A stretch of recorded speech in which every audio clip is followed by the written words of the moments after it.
Monsieur le Président, distingués membres du Conseil, malgré les alertes répétées du gouvernement congolais depuis 3 ans, ce Conseil est resté passif.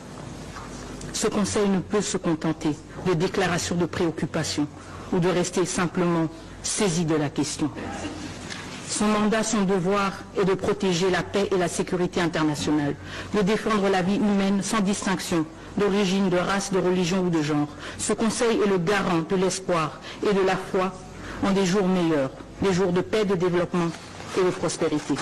C'est pourquoi nous appelons ce Conseil à agir de manière décisive et immédiate, conformément aux preuves accablantes fournies par le dernier rapport du groupe d'experts. Voici les actions concrètes que nous exigeons. Le Conseil de sécurité doit ordonner immédiatement la fin des hostilités par le Rwanda et exiger le retrait immédiat des troupes rwandaises présentes sur le territoire congolais.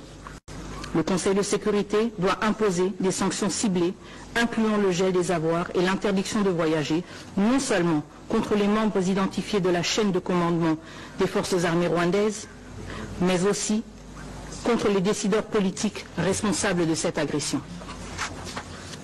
Le Conseil de sécurité doit imposer un embargo total sur les exportations de tous les minerais étiquetés comme rwandais, en particulier le coltan et l'or, afin de mettre fin à l'exploitation illégale des ressources naturelles de la République démocratique du Congo.